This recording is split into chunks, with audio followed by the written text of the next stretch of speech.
உணவுன்னா பசி தாகம்ங்கிற ஒரு தேவை இருக்கு இல்லைங்களா, இயற்கை தேவை.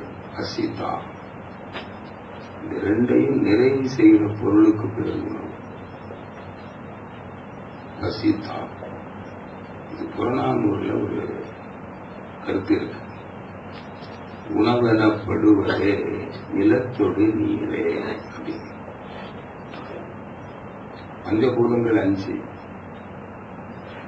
இந்த 5ம் நம்மளோட உடல் உடலில் வருகிறது, சிறிது நேரம் இயங்குகிறது, அப்புறம் பிரிந்து விடுகிறது. இதுதான் நிகழ்ச்சி. நாம் இங்கிருந்து வந்து அமரும் போது இருந்த உடல் இப்ப இல்லை, மாறி போச்சு. செல்ஸ் அழுந்திக்கிட்டே இருக்கு, உயிரிழந்து புதிய செல்ஸ் உண்டாகிட்டே இருக்கு. இந்த செல்லுல என்ன இருக்கு? பஞ்சபூதங்கள் தான். 5 பௌதீக பிரிவுதான் பௌதீக உடல். நிலம், நீர், நெருப்பு, காற்று. இதுல விண் தானா உணவுல இருந்து ஒரு பகுதி, காற்றுல இருந்து, கோள்கள் இருந்து எல்லாம் வந்துகிட்டே இருக்குது, இயங்குது, போகுது. காற்றும் ஒன்றும் தடை இல்லை. மூக்கு வழியா உள்ள போகுது, வெளியில வருது. அது அட்டானமஸ், நடந்துகிட்டே இருக்கு. இது நம்முடைய செயலால இல்லை. ஆனால் வெப்பம் நம்ம உடம்புல தோண்டிக்கிட்டே இருக்குது. ஜீவகாந்தம் இருக்கிற வரையில உடம்புல வெப்பம் இருக்கும். மரணம் சம்பவித்து விட்டால் வெப்பம் இருக்காது. ஏன்னா ஜீவகாந்தம் இல்லை, வான்காந்தம் ஆயிடுச்சு. ஆனா அந்த காந்த சக்தி சப்ஜெக்ட் டு, அதாவது ஏற்ற இறக்கம் வந்துகிட்டே இருக்கும். குளிர் அடிக்குது, சூடு வருது, தட்ப வெட்ப வேறுபாடு. இது வெளியில் இருக்கிற நிலைக்கு ஏற்ப உள்ளுக்குள்ள டிஸ்டர்பன்ஸ்.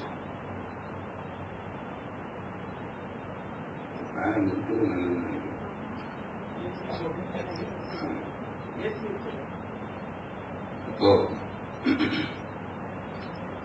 அந்த வேறுபாட்டுக்கு என்ன பண்றோம்? உடை, உறவிடம் அப்படிங்கிற பொருளை பயன்படுத்தி இந்த சூட்டை மெயின்டைன் பண்ண. அடுத்தது என்னதுங்க? நீர். நீர் அப்புறம் ஒண்ணு நிலம். சரி, நீர் நம்ம அருந்துகிறோம். நிலம்ங்கிறத நம்ம இப்ப பொதுவா சாப்பாடுன்னு சொல்றோம். அதாவது அதுக்கு என்ன சுவையும் வாசனையும் உள்ள பொருள் நிலம். அந்த நீரும் உள்ளடங்கி இருக்கு. நிலத்துக்கான தன்மை வாசனை. நம்ம சாப்பிடுற உணவுல நம்ம சாப்பாடுன்னு சாப்பிடுறோம், அதெல்லாம் வாசனை. இப்போ வாசனை உள்ள பொருள்களை, அது சுவையும் வாசனையும் உள்ள பொருள்கள் நீர்லயும் இருக்கு. ஹைட்ரஜன், ஆக்சிஜன்ல தான் சுவை இல்லை. நீர் நம்ம அருந்துற நீர் என்பது வெறும் ஹைட்ரஜனும் ஆக்சிஜனும் அல்ல. இயற்கையிலேயே அந்த பல ரசாயனங்கள் சேர்ந்து இருக்கு. மழை நீர்லேயே இருக்கு. நீர் மூலமாகவும் நமக்கு ரசாயனங்கள் வந்து சேர்கிறது. அப்போ இந்த நீரையும் நிலத்தையும் நாம தான் சாப்பிட்டாகணும், அருந்தியாகணும். இப்போ இது பற்றிய ஒரு அறிவு நமக்கு தேவை இருக்கு. இப்போ இதான் உணவு பற்றிய ஒரு அறிவு. ஏன்னா இந்த 5ம் சரியாக இருக்கணும். இதுல ஒவ்வொரு செல்லுக்கும் ஒரு ரசாயனத்தன்மை இருக்கு. நம்ம உடம்புல இருக்கு. தோல் செல்லுக்கு ஒரு தன்மை, இருதய செல்லுக்கு ஒரு தன்மை, குடல் செல்லுக்கு ஒரு தன்மை. இந்த ரசாயனங்கிறது என்ன? மூலகங்கள் தான். எத்தனை மூலகங்கள் இருக்குது இந்த பூமியில? விஞ்ஞானிகள் கொஞ்சம் கண்டுபிடிச்சிருக்கிறாங்க. 98, நாங்க இப்ப 112ங்கிறாங்க. இன்னைக்கு எத்தனை இருக்குன்னு யாருக்கும் தெரியாது. சொல்லணும், கண்டுபிடிச்சது இவ்வளவுதான். ஆனால் நல்லா சிந்தனை பண்ணி பாருங்க, நிச்சயமாக இந்த பிரபஞ்சத்துல என்னென்ன மூலகங்கள் உண்டோ அத்தனை மூலகமும் மனித உடல் செல்லில் இருக்க வேண்டும். ஏன்னு கேக்குறீங்களா? இறுதியாக வந்தது மனித உடல். கண்டிப்பா இருக்கும், நாம கண்டுபிடிச்சிருக்க மாட்டோம். அந்த மூலகங்கள் ஒவ்வொரு செல்லுலையும் ஒவ்வொரு அளவுல இருக்கும். இருதய செல்ல ஒரு மாதிரி இருக்கும், குடல் செல்ல ஒரு மாதிரி இருக்கும், தோல் செல்ல ஒரு மாதிரி இருக்கும், வித்தியாசங்கள். அப்போ அத கரெக்டா அந்தந்த செல்லுக்கு அந்தந்த அந்த மூலகங்களை ரசாயனங்களை கொண்டு போய் சேர்க்கணும். இது யாரு செய்யறா? நாம செய்ய முடியாது. மனித மனதுக்கு அந்த அறிவு இல்லை. அப்ப யாருக்கு இருக்குது? இந்த உடலை கட்டியது யாரோ அவளுக்கு தான். ஒரு மோட்டார் வாகனம் செஞ்ச இன்ஜினியருக்கு தான் அதை மெயின்டைன் பண்றது எப்படிங்கிற மேனுவல் ஆஃப் மெயின்டெனன்ஸ், அந்த புத்தகம் தயார் பண்ற பொறுப்பு அவருக்கு தான். அவருக்கு தான் அந்த அறிவு இருக்குது, அவர் தான் சொல்ல முடியும். இந்த உடல் செல்கள் அழிந்து மீண்டும் அதை கட்டணும். அது யார் செய்யறா? அங்கதான் நமக்குள்ள இருக்கிற அறிவு. அந்த பேரறிவு இதுக்குள்ளே இருக்கு, ஒவ்வொரு செல்லையும் இருக்கு, ஒவ்வொரு அணுவிலையும் இருக்கிறது. அறிவு என்பது உயிர் மையத்து அமைந்த வெளி அறிவு. உயிர்கிறது ஒரு வேல், அது காந்தம். சுத்த வெளியில் இருக்கிற அறிவு காந்தத்துகளில் இருக்காதா? மகிழ்ச்சி சொல்லுவாங்க, கடல் நீரில் இருக்கிற உப்புத்தன்மை ஒரு துளி எடுத்தாலும் அதில் இருக்குமே. அப்ப இங்க இருக்கிற அறிவு அதை கரெக்டா செய்யும். ஆனா நம்ம வேலை என்ன? நம்ம எந்த உணவை, எந்த தண்ணிய குடிக்கணும், எதை சாப்பிடணுங்கிற அறிவை நாம் பெற வேண்டும். அதுவும் அனுபவத்து மூலமா. மனிதன் அனுபவ அறிவை கொண்டு வாழ வேண்டியவன். விலங்குகளுக்கு அப்படி இல்லை. அதை எந்த புல்லு, மாடு, பசு இருக்குது, அது எதை சாப்பிடணும் எது சாப்பிடக்கூடாதுங்கிற அறிவை அனுபவத்துல கொண்டு வர்றதில்லை. அது இன்ஸ்டிங், இயல்பு. ஒரு பசுமையான புல் இருக்கிறது, அந்த புல்லை மேயிற போது அது பக்கத்துல ஒரு விஷ செடி இருக்குது, பார்த்தீனியா செடி, பசுமையா தான் இருக்கும், அதோட இது கடிக்காது. அது வாசனையில கண்டுபிடிச்சுக்குது, இது எனக்கு ஒவ்வாதது. அது அனுபவத்தின் மூலம் வருவது. மனிதன் அப்படி இல்லை, அனுபவத்தின் மூலம் வர வேண்டியவன், அனுபவ அறிவை கொண்டு. இப்படி நமக்கு முன்னால் வாழ்ந்த மக்களுடைய அனுபவங்களை கொண்டுதான் நாம் வாழ்கிறோம். மகிழ்ச்சி சொல்வாங்க, வாழ வேண்டும் என்று எண்ணி மண் மீது பிறந்தோம் இல்லை, வாழ வேண்டும் வாழ்நாள் உள்ள மட்டும் வாழ்ந்தோர்கள் அனுபவங்களை தொடர்ந்து பற்றி. அப்ப இது வரையில வாழ்ந்தவுடைய அனுபவங்களை தான் நம்ம கேட்கிறோம், படிக்கிறோம். சுருதி, கத்தல், கேட்டல், அதுதான உரைகளை கேட்கிறோம், நூல்களை படிக்கிறோம். அப்புறம் அதுல இருந்து மட்டும் முழு அறிவு நமக்கு கிடைக்கிறார்.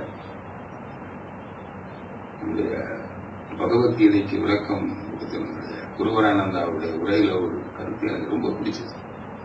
சொன்னார், மனிதன் தான் அடைய வேண்டிய அறிவு நிலையை நூல்களை படித்தும் உரைகளை கேட்டு மட்டும் முழுமையாக பெற முடியாது. அது 50% அறிவுதான். எந்த ஞானியினுடைய நூல்களா இருந்தாலும், எந்த ஞானியுடைய உரையாக இருந்தாலும், அது அவர்களுக்கு அந்த காலத்தில் இறைவனால் சொல்லப்பட்டது, இந்த காலத்துக்கு ஒத்து வராது. தற்கால ஞானிகளுடைய கருத்துக்கள் கூட உனக்கு ஒத்து வராது. அப்படி எப்படி பெறுவது? இதைத்தான் சாமி சொல்றாங்க, யுக்தி, அனுபவம். நம்மளுடைய அனுபவம், நம்முடைய யூக அறிவு, நம்முடைய சுய சிந்தனை, நம்முடைய அனுபவம், இது எனக்கு எது பொருத்தமானது? யாரோ சொல்லி இருக்கலாம்.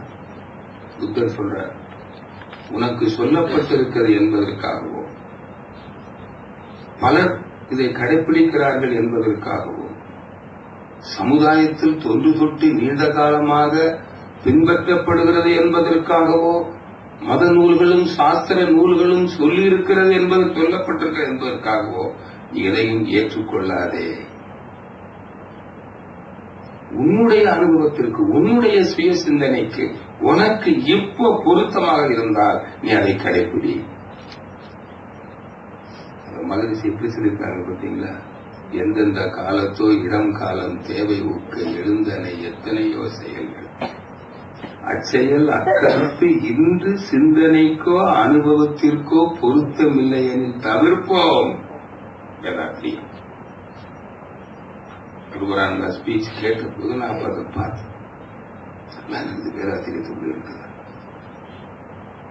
அப்ப நம்ம இந்த அனுபவங்களை வச்சு இந்த உணவில், உணவுங்கிறது எதை சாப்பிடணும், எப்ப சாப்பிடணும், எப்படி சாப்பிடணும், எவ்வளவு சாப்பிடணும், அவ்வளவுதான் இந்த நாளே தான் உணவுன்னா என்னன்னு பார்த்தோம்.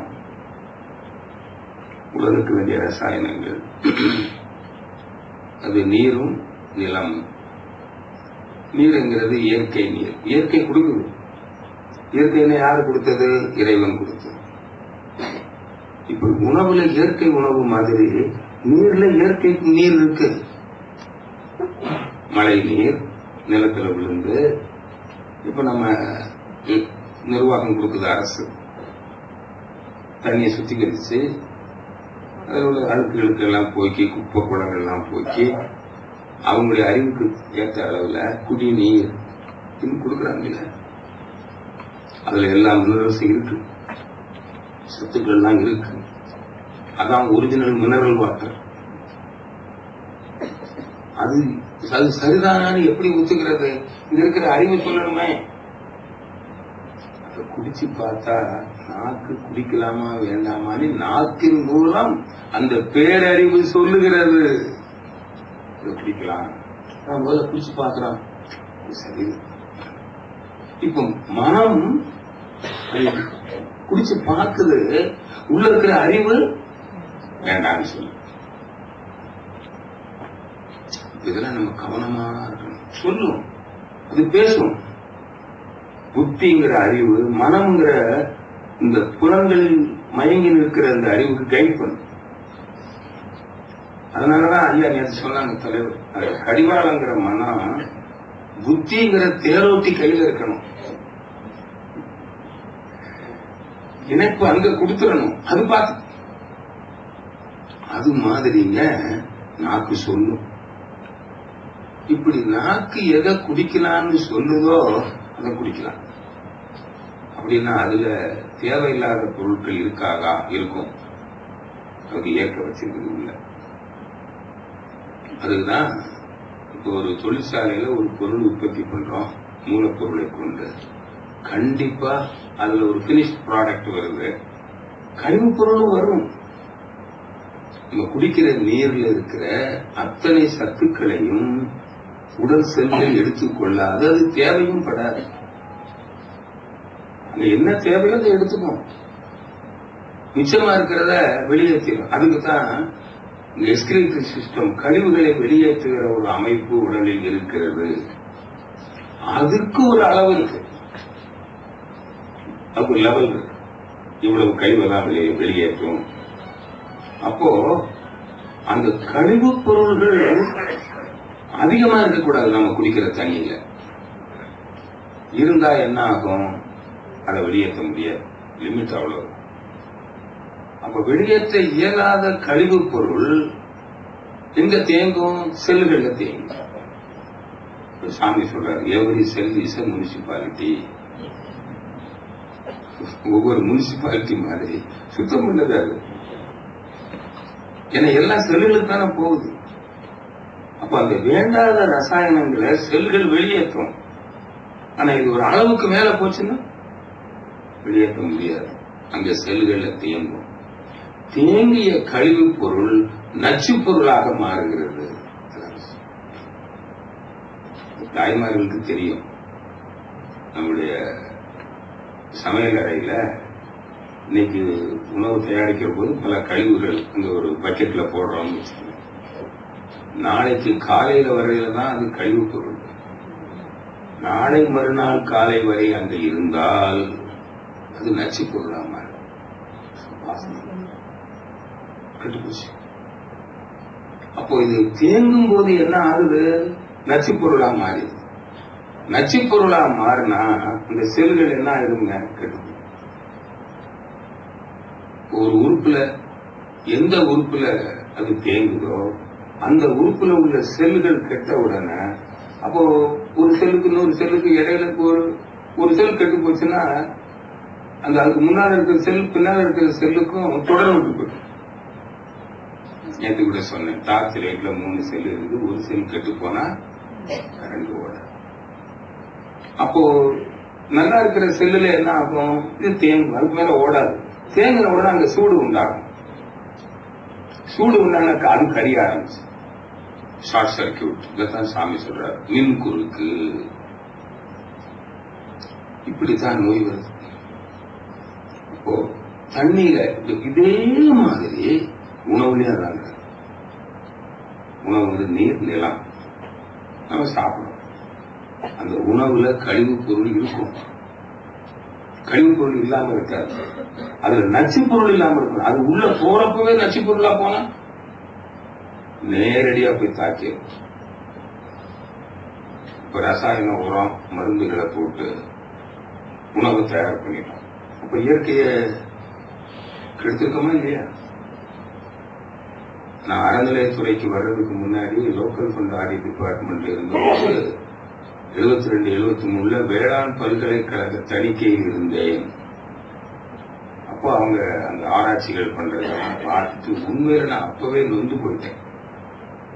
அப்ப மகிழ்ச்சிக்கிட்ட வரல. ஆனாலும் எனக்கு ஒரு சிந்தனை உண்டு. அப்பவே இந்த ஆராய்ச்சிங்கிற பேர்ல உணவெல்லாம் கெடுக்கிறாங்களே,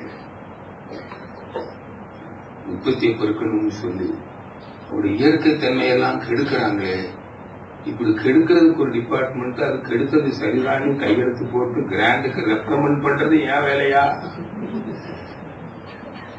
ஐசிஆர் கிராண்ட் ரெக்கமெண்ட் பண்ணாதான் டெல்லியில இருந்து வரும், கிராண்ட் வரும் யூனிவர்சிட்டிக்கு. அது கையெழுத்து போடுற வேலை எனக்கு. ஒவ்வொரு தரமும் சொல்லிக்கிட்டே போடுவேன், வேண்டாத வேலை பாக்குறீங்க, அதுக்கு ஒரு ஆடிட்டர். நீங்க நல்லா தெரிஞ்சு போச்சு எல்லாம் தப்புன்னு. இப்பதான் புத்தி வருது. இயற்கை வேளாண்மை எடுத்துட்டோம். எப்பவுமே 10 திருந்ததுதான் நமக்கு இருக்கு.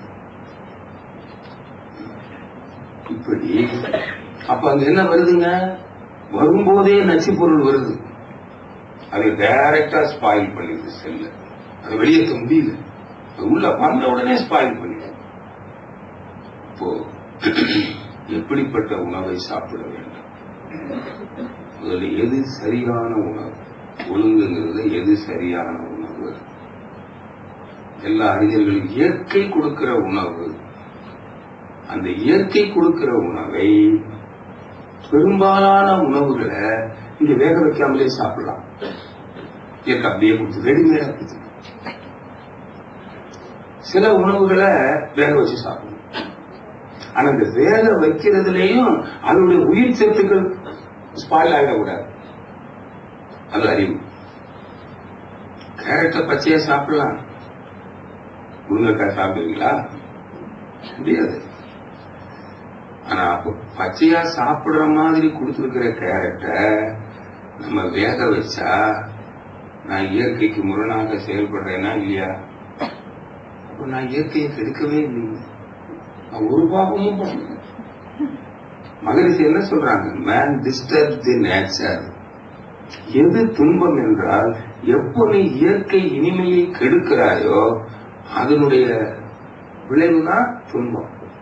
அதுக்கு சொல்லுது, இதை செய்யாத. துன்பம்ங்கிறது என்ன? நமக்கு கொடுக்கிற, மனதுக்கு கொடுக்கிற பாடம், அறிவு உள்ள இருந்து சொல்லுது, யூ ஆர் ராங். நல்ல மாட்டுக்கு ஒரு சூடு. எத்தனை தரம் தான் சூடு வாங்குறது? எந்த உணவை எப்படி சாப்பிடணும்? வேக வைக்கக்கூடியதை வேக வச்சு சாப்பிடணும். பச்சையா சாப்பிடக்கூடியதை பச்சையா சாப்பிடணும். அப்போ சரி, இப்போ அதுல எது சிறந்த உணவு? இதுல உணவு மனிதன் சாப்பிடக்கூடியது மாமிச உணவு இருக்குது, தாவர உணவு இருக்கு. மாமிச உணவு சிலர் சொல்லுவாங்க மனிதனுக்கு உகந்தது அல்ல மாமிச உணவு அப்படின்னா, இயற்கையா அது சாப்பிடுற மாதிரி வச்சுச்சு. எஸ்கிமோஸ் கிட்ட போய் இது மனிதனுக்கு உகந்தது அல்ல, நீங்க எல்லாம் சாப்பிடாதீங்க சொல்ல முடியுமா? முடியாது. மனிதன் சர்வபட்சி. இவன் தாவரமும் சாப்பிடலாம், மாமிசமும் சாப்பிடலாம். ஆனா எப்போ மாமிசம் சாப்பிடலாம்னா எப்போ தாவர உணவு கிடைக்கலையோ அப்பதான் சாப்பிடலாம். ஒரு காலத்துல அரபு நாடுகள்ல சாப்பிட்டாங்க, கிடைக்கல தாவர உணவு. அதனால பிஸ்மில்லாஹிர் ரஹ்மானிர் ரஹீம் அல்லாஹு அக்பர் தக்.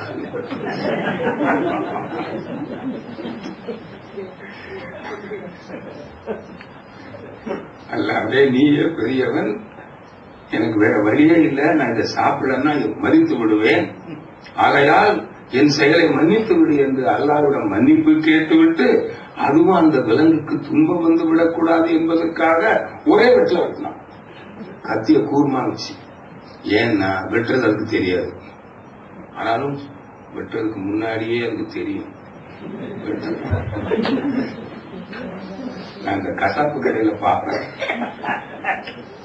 இங்க ஒரு கடாய் தொங்கும், ஒண்ணு கீழே கட்டி வச்சிருப்பான், வாங்குறதுக்கு 4 பேர் நிற்பான். அந்த கட்டி வச்சிருக்கிற ஆடு இவனையும் பார்க்கும், தொங்குறதையும் பார்க்கும், அந்த வெற்றவனையும் பார்க்கும். பாவமா. நான் கிராமத்துல ஆடு எல்லாம் வளர்த்திருக்கேன். சாதாரண மேயும் போது பார்த்தா அந்த ஆட்டினுடைய முகத்துல ஒரு இனிமையான அந்த பார்வை இனிமையா இருக்கும். கட்டி வச்சிருக்கிற ஆடு நொந்து போய் பார்க்கும், எப்ப இருப்பாங்க. அதனாலதான் முஸ்லீம்ஸ் பாருங்க ரத்தத்தை சாப்பிட மாட்டாங்க. ஏனென்றால் அந்த மனநிலை ரத்தத்துல பாதிக்குது, பாய்சன். இந்த அடிப்படையில தான் இந்துக்கள் கூட கோயில கிடா வெட்டுறது ஒரே வெட்டில வெட்டணும்னா.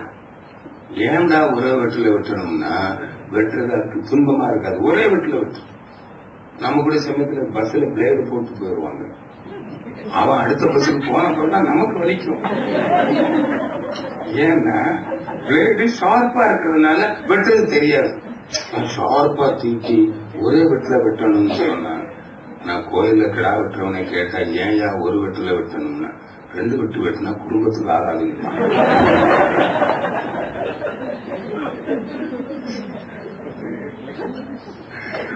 இது மாதிரிங்க கிடைக்காத இடத்துல சாப்பிடலாம், நமக்கு கிடைக்குது இல்ல. இப்ப இங்க பிஸ்மில்லா மட்டன் ஸ்டால் ஒண்ணு இருக்கும், பக்கத்துல ஒரு காய்கறி கடை இருக்கும். இவரு இங்க பாத்துக்கிட்டே இருப்பாரு, வருவானா? நீ ஞாயிற்றுக்கிழமை எல்லாம் அங்கதான் போகும் இல்ல. அது ஏன்னா இயற்கை அது ஒரு ஸ்பெஷல் ப்ரொவிஷன் வச்சிருக்குது. அது அப்படியானால் ஏன் அப்ப இருந்தா சாப்பிட்டா என்ன? இங்கதாங்க விஷயம். ஏன் மாமிச உணவு தாவர உணவு கிடைக்கும் இடத்தில் ஏன் சாப்பிடக்கூடாது அப்படின்னா, மாமிச உணவில் இருந்து நமக்கு உயிர் சத்து வருது இல்லைங்களா? உணவிலிருந்து ஒரு பகுதி உயிர் சத்து கிடைக்கும். அந்த உயிர் சத்து மாமிச உணவுல தாவர உணவுல இருக்கிற மாதிரி இல்ல. அது மட்டும் இல்ல, அங்க இருந்து நமக்கு கிடைக்கும் இந்த ரசாயனங்கள் இருக்கு பாருங்க, கெமிக்கல்ஸ், அது தாவர உணவுல இருக்கிற மாதிரி மாமிச உணவுல இல்ல. மாமிச உணவில் கழிவுகள் அதிகம், கழிவுகள் அதிகம். சத்துப்பொருள் இருக்கு, உயிர் சத்து குறைவா இருக்கும். சத்துப்பொருள்ங்கிறது வேறு, இந்த ரசாயனங்கள் சொல்றோம் அதெல்லாம் இருக்குது, ஆனா கழிவுப் பொருள் அதிகமா இருக்கு. அப்போ அந்த கழிவுப் பொருளை வெளியேற்றுகிற அமைப்பு நமக்கு இருக்கணும். கழிவுப் பொருளை வெளியேற்றுறதுக்கு தாங்க அதிகமான சக்தி வேணும். முதல்ல அசிமிலேஷன், இரண்டாவது எலிமினேஷன். சத்துக்களை உள்வாங்குதல், அப்புறம் தான் வெளியேற்றுதல். இந்த சக்தி அந்த அளவுக்கு சர்ப்ளஸ் ஆகி இருந்தாதான் அது வெளியேறும், இல்லைன்னா வெளியேறாது, தேங்கிடும். ஒருவேளை சக்தி இருக்குது, வெளியேற்றலாம், நோய்கள் வராது, ஆனால் ஆயுள் குறைந்து விடும். எங்கோ ஒரு சிலர் மாமிசமே சாப்பிட்டு 100 வயசு கூட வாழ்வாங்க. அதெல்லாம் பிறவி அமைப்பு, ஹெரிடிட்டி, உங்களோட பேரண்ட்ஸ் ஜீன் கேரக்டர். அது எக்ஸம்ஷன் cannot மேக் ரூல். அதனால மாமிச உணவு சாப்பிட்டால் அதுல உயிர் சக்தி குறைவு, கழிவுகள் அதிகம். அப்போ அந்த கழிவுகள் தேங்கினால் நோய் வரும். இல்ல வெளியேறினா கூட அந்த கழிவுகளை வெளியேற்றுகிற சிஸ்டம் சீக்கிரமா ஓன் அவுட் ஆகும். சாமி சொல்லுவார், எந்த உறுப்பு அதிகமாக பயன்படுத்தப்படுகிறதோ அந்த உறுப்பு சீக்கிரம் தளர்ந்து விடும். அப்ப ஆயுள் குறையும். அதனாலதான் சொல்றாங்க, மாமிச பிரச்சனைகள் விட தாவர பிரச்சனைகள் தான் அதிக நாள் வாழுகின்றன. இப்ப நாம சொல்றோம் உடல் நலம் 7 ஆயுள் 60 தாண்ட மாட்டேங்குது சிலதுக்கு நிறைய பேர். எங்க 7 ஆயுள் வரும் உனக்கு?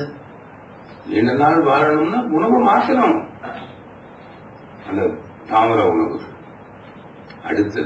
அடுத்தது மாமிச உணவுல என்ன கேடுன்னு பாருங்க, அந்த விலங்குடைய குணங்கள் வரும். விலங்கு குணம் என்னங்க?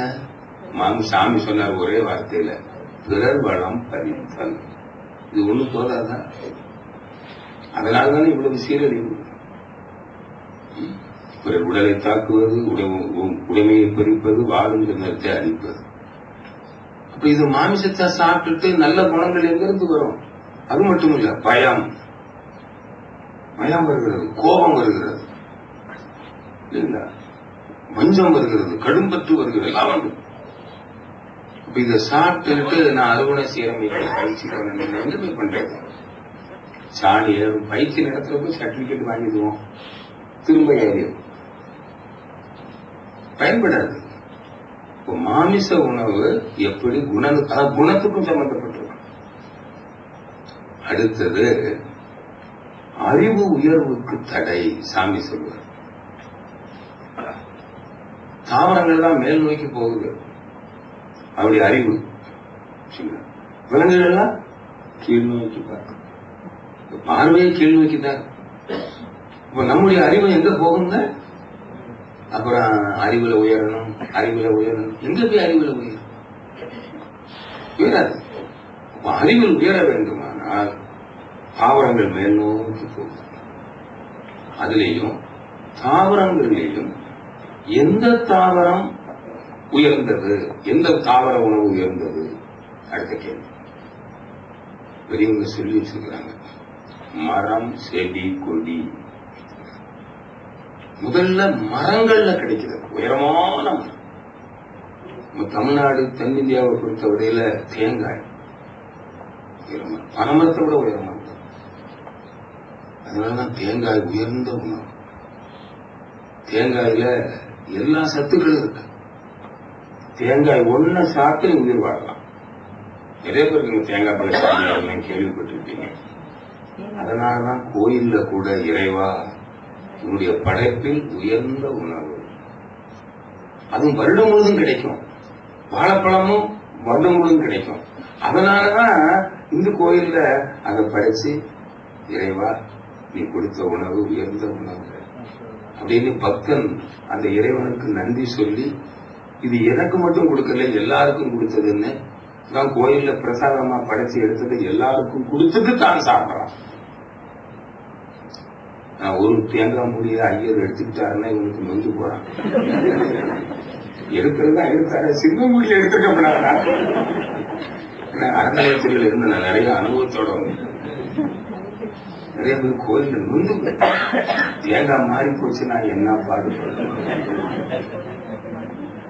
அதுல அழுகி போச்சுன்னு வச்சுக்கோங்க, போச்சு எல்லாம். அதுக்கு ஒரு ஏற்பாடு பண்ணிருக்கோம் தெரியுமா உங்களுக்கு? கோயில்ல அர்ச்சகர்கிட்ட இந்த சில விஐபிஸ் எல்லாம் வந்தா ஸ்பேர் உள்ள தேங்காய் வச்சிருப்போம். அடிச்சது உடஞ்சிச்சு, அது குறுக்க உடஞ்சிச்சுன்னு வச்சுக்கோங்க, ஐயர் எடுத்து வச்சுட்டு வேற தேங்காய் உடைச்சு வச்சு கொடுத்துருவார் போக்கமா. அப்பதான் நிம்மதியா போவோம். அடுத்த முறை கேட்டா டொனேஷன் வரும். விவரமா பண்ணு.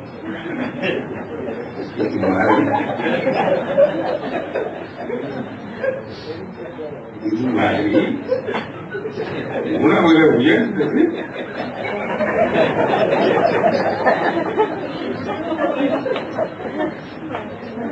மரம், அதிலும் பழங்கள், கொட்டைகள், காய்கள், ஃப்ரூட்ஸ் அண்ட் நட்ஸ், அப்புறம் தான் காய்கள், கீரைகள் அப்படின்னு வருது. மரம், செடி. இதுல கொடியில 2 கொடி இருக்கு. ஒண்ணு பந்தல்ல படரும், இன்னொன்னு நிலத்துலதான் போகும், மேல தூக்காது, உயராது. இதுல ரெண்டு வித்தியாசம் இருக்கு. அதுல பந்தல்ல படற கொடி உயர்ந்தது, நிலத்துல போறது இருக்கு பாருங்க, அது அவ்வளவு நல்லது இல்லை. ஏன்னா அறிவு உயர்வுக்கு தடை. அதான் சாமி சொன்னார், நிலத்துல படுத்துக்கிட்டு வெள்ளை பூசணி, மஞ்சள் பூசணி, சொரக்கா, இந்த சொரக்கா கூட ஒண்ணு மேல போகுங்க, தர்பூசணி, இதெல்லாம் சாப்பிட்டா என்ன ஆகும் சாமின்னா மந்த புத்தி வரும். நாம பிள்ளைகளுக்காக வாங்கி கொடுக்குறோம். நல்லா தெரியும், குளிர்ச்சியா, குளிர்ச்சிதான். அதான் சாப்பிட தாங்க குளிர்ச்சி இருக்கு, புரியுதுங்களா? அது அமிலத்தன்மை உடையது, அசிடிக் குவாலிட்டி. தர்பூசணி அமில உணவு, அசிடிட்டி ப்ராப்ளம் இருக்கிறவங்க சாப்பிட்டு பாருங்க, தொந்தரவு ஜாஸ்தியா. எதை எந்த உணவு யாருக்கு பொருத்தமாக கண்டுபிடிக்கணும். அப்ப இது மாதிரி. அப்படியானால் நிலத்துக்கு கீழே போகுத அது எப்படி? அது அதை விட மோசம்.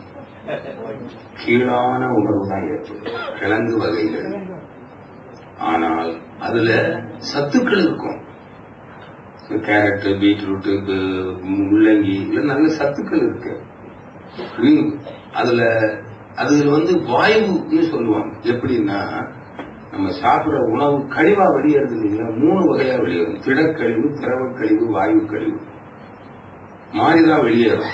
அதுல கிழங்கு வகைகள் வாயுவாக மாறி வெளியேறும். அதனாலதான் என்ன சொல்லி வச்சுட்டாங்க, கிழங்கு எல்லாம் வாயுங்க. சரியா ஜீரணமான ஒன்றும் பிரச்சனை இல்லை. அப்போ அதுல அவங்க சித்தர்கள் என்ன சொல்லி வச்சாங்க, கருணக்கிழங்கு நீங்களாக அப்படின்னு சொல்லி வச்சாங்க. அது ஏன் சொன்னாங்கன்னா, சித்தர்கள் அவங்க எல்லாம் யோக சாதனை செய்ய மூல கனல் உடம்புல சூடு வரும். சூடு வந்தா இந்த கருணக்கிழங்கு சாப்பிட்டா சூடு தண்ணி அவள்.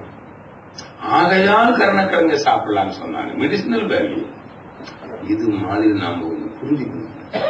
நிறைய விளக்கம் இருக்கு. எனக்கு கிடைச்சிருக்கிற வாய்ப்பை பொறுத்து நான் இதை சொல்றேன். கொஞ்சம் முடிந்த வரையில எந்த மாதிரி உணவு சாப்பிடணும். அதிலும் நோய்களுக்கு என்ன காரணம் தெரியுங்களா? உணவை 2 பிரிவா பிரிக்கலாம். ஒன்னு அமிலத்தன்மை உடையது, இன்னொன்னு காரத்தன்மை. இதுல காரத்தன்மை உடைய உணவுல இருக்கக்கூடிய கழிவுகள் இருக்கு பாருங்க, அது உடல் செல்லுகளில் நிக்காது, அது தானா வெளியேறிடும். அதனாலதான் உங்களுக்கு தெரியுமா, அந்த கிராமங்கள் வீட்டுல எல்லாம் வாரத்துல ஒரு நாள் காரக்குழம்பு வச்சு கொடுப்பாங்க. காரக்குழம்பு சாப்பிட்டா நல்ல வயிறு கிளியர் ஆகும். வெறும் ரசம் குடிச்சிட்டு சாப்பிடுங்கம்மாங்க. ரசம் காரத்தன்மை, மறுநாள் வயிறு சுத்தமாய். கார உணவுகள், காரம்னா இந்த கார்ப்பு அல்ல, அல்கலைன், காரத்தன்மைன்னு ஒண்ணு இருக்கு. அந்த உணவுகளை சாப்பிட்டா கழிவுகள் நிக்காது. ஆனா அமில உணவுகள் சாப்பிட்டா அது தானா வெளியேறாது. அத இந்த கார உணவு சேர்த்து சாப்பிட்டா தான் அது இதை இழுத்துக்கிட்டு வரும் வெளியில. அது இயற்கை உணவு இருக்கு பாருங்க, வேக வைக்காத உணவுல நீங்க பார்க்க வேண்டியதில்லை. ஏன்னா அதுல 2மே இருக்கு.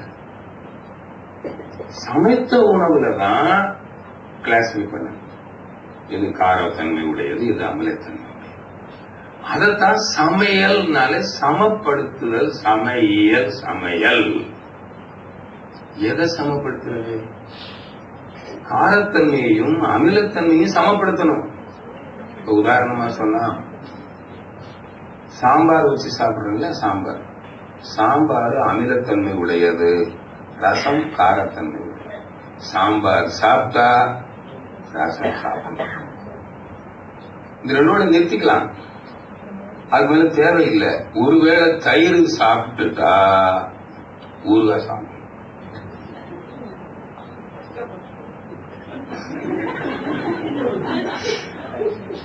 இது தயிர் அமிலத்தன்மை உடையது, மோர் இருக்கு பாத்தீங்களா, அது காரத்தன்மை உடையது. அதுல இந்த வெண்ணெயெல்லாம் கடைஞ்சி எடுத்துட்டு நீர் போடும், அதுல இஞ்சி, கொத்தமல்லி, கருவேப்பில, சீரகம் எல்லாம் போட்டுட்டீங்கன்னா மோர் கார உணவா மாறிடும். அப்ப மோருக்கு எது தேவையில்லை, ஊறுகாய் தேவையில்லை. இயற்கை மருத்துவத்துல தயிர் சாப்பிடாத, அடுத்தால ஒண்ணு சொல்லுவாங்க, ஊறுகாய் சாப்பிடாத. சாப்பிட்டாதானே இது தேவை. நல்லா கவனி. எந்த இடத்துல ஊறுகாய் சாப்பிடலாம், இது சாப்பிடக்கூடாது, இதெல்லாம் இருக்குங்க. அப்போ இது மாதிரி நாம் எந்த உணவை சாப்பிட வேண்டும் அப்படின்றத முதல்ல தெரியும். இது நம்ம அனுபவத்திலே தெரியும். நமக்கு சாப்பிடறோம், ஒத்து வரல. பச்சை மிளகாய் அமில உணவுகள் இருக்கிறதெல்லாம் சொல்லி சும்மா சுருக்கமா சொல்ல. பச்சை மிளகாய் அமிலத்தன்மை உடையது. எண்ணெயில கடலெண்ணெய், டால்டா இதெல்லாம் அமிலத்தன்மை உடையது. மற்ற எண்ணெய்கள் எல்லாம் சாப்பிடலாம். எண்ணெய் அப்புறம் ஒரு சரம் சமைச்ச உணவை மீண்டும் சூடு பண்ணினால் அது அமிலத்தன்மை உண்டு. செகண்ட் ட்ரிப் சூடு பண்ணிட்டாரு. இப்ப எதனால இப்ப நிறைய நோய் வந்ததுன்னா இந்த ஃப்ரிட்ஜ் வந்த பிறகுதான். ஃப்ரிட்ஜ் வந்தா கவலையே இல்லை, தூக்கி வச்சிட வேண்டியது, திரும்ப சூடு பண்ண வேண்டியது, சாப்பிட வேண்டியது. பிள்ளைய கல்யாணம் பண்ணி கொடுக்கும் போதே அதுவும் வாங்கி தானே கொடுக்குறோம். எப்படியோ நாசமா போனா சரி.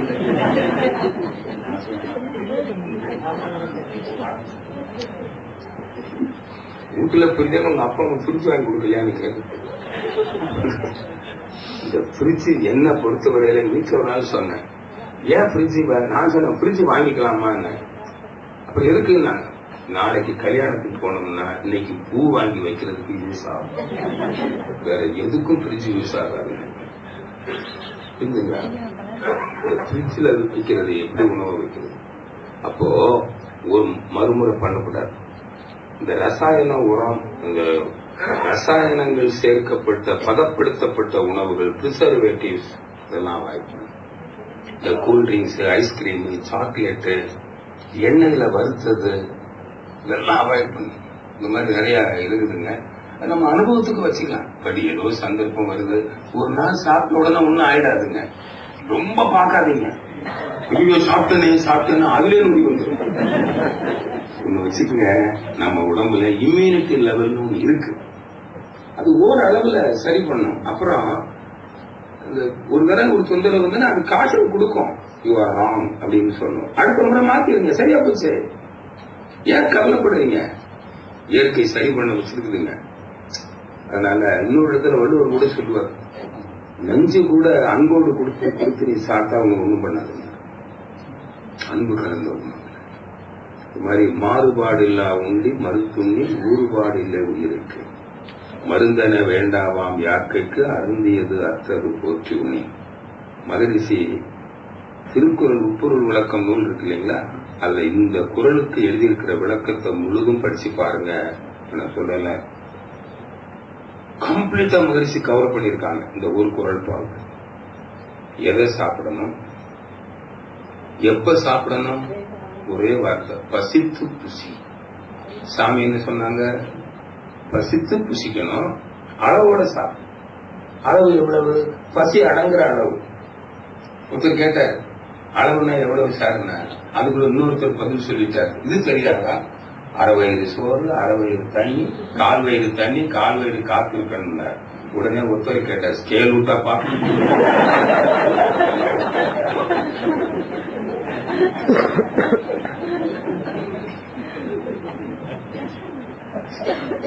சாமி சொன்னாரு, சாப்பிடும் பொழுது சாப்பிடும் செயலை மட்டுமே செய்தால் மனம் சாப்பிடும், அறிவு உள்ள இருந்து சொல்லும் போதும். அதுல யோகிகள் ஒரு யோகிகிட்ட கேட்கிறாங்க, ஒரு புத்த துறவிகிட்ட கேட்கிறாங்க, ஜென் துறவிகிடம், நீங்களே எங்களை மாதிரி மனுஷர் தானே, உங்களுக்கு மட்டும் ஏன் மக்கள் இவ்வளவு மதிப்பளிக்கிறார்கள். அது ஒண்ணும் இல்ல, நான் குளிக்கும்போது குளிப்பேன், விளையாடும் போது விளையாடுவேன், படிக்கும்போது படிப்பேன், தூங்கும்போது தூங்குவேன், சாப்பிடும் பொழுது சாப்பிடுவேன். எந்த வேலை செய்யறியோ அதை மட்டுமே செய்தால் அவன் தான் யோகி. சாப்பிடும் பொழுது சாப்பிடுற வேலையை மட்டும் செய்யணும். இப்ப இந்த டிவி வந்த பிறகுங்க, தாய்மார்கள் கூட ஒரு வீட்டுக்கு போயிருந்தேன், அந்த பக்கத்து வீட்டுல ஒரு அம்மா குழந்தைக்கு சோறு விட்டுறாங்க, அது சாப்பிட மாட்டேங்குது, அழுவுது. ஏமா குழந்தை அழுவுது, சாப்பிட மாட்டேங்குதுன்னாங்க. ஏங்க, இந்த வீட்டுல கரண்ட் இல்ல. கரண்ட்டுக்கும் சாப்பிடறதுக்கும் என்ன சம்பந்தம்னா, அது டிவி போட்டாதான் வாய திறக்கும், நான் வச்சிருவேன். இப்படித்தான் நிறைய இன்னைக்கு சோறு ஊட்டிக்கிட்டு இருக்கலாம். பெருசுங்களுக்கு கூட நிறைய பேருக்கு டீ சாப்பிட உட்கார்ந்தோன்னே டீ ரிமோட்டை கையில எடுத்துட்டு தான் உட்கார்ந்து. நிறைய பேர் சாப்பிட இடத்துலதான் டைனிங் அந்த. அப்போ நீங்க மனம் என்ன ஆகும்? அது ஒரு சின்ன விஷயம் மட்டும் சொல்றேன். அது என்னன்னா ஒருத்தர் கேட்ட அப்புறம் டிவியை பார்க்கப்படாதாங்க. பார்க்கலாங்க. டிவிலையும் சாப்பிடுற சீன் வந்தா பார்க்கலாங்க. ஏன்னா அங்க உணர்ச்சியை தூண்டக்கூடிய காட்சிகள் எல்லாம் வருது இல்லைங்களா? அடிதடி, வெட்டு, குத்து, ரொமான்டிக், கவலைகள், அதை பார்த்த உடனே அது சம்பந்தப்பட்ட சுரப்பிகள் தான் வேலை செய்யும் உடம்புல. ஜீரண சுரப்பிகள் வேலை செய்யும். அங்கேயும் சாப்பிடுற சீன் இருந்தா அதை பாக்குறப்ப இங்கேயும் சாப்பிடுறது உணவை சிரிக்கிறது தானே கிளான்ஸ் வேலை செய்யும். அது அப்போ அது மட்டும் இல்ல, மனம் ஒன்றி செய்யணும். எதை செய்யறோமோ அதுல முழு மன ஈடுபாடு இருக்கணும். அப்பதான் அந்த டேஸ்டை என்ஜாய் பண்ணுவீங்க. பெரியவங்க சொல்லியிருக்காங்க, சுவைத்து உணவை ரசிக்கணும். 6 சுவைகளுக்குள் அனைத்து ரசாயனங்களும் அடக்கம். சயின்ஸ்ல படிக்கிறது கெமிக்கல் ப்ராப்பர்ட்டினா taste and smell is chemical property. சுவைங்கிறது 6 சுவை. 6 சுவை உள்ள உணவும் நம்ம அங்க இருக்கணும். அறுசுவை உணவு சாமி கூட சொல்றாங்க. அறுசுவை உணவு 6 சுவையும் இருக்கணும்.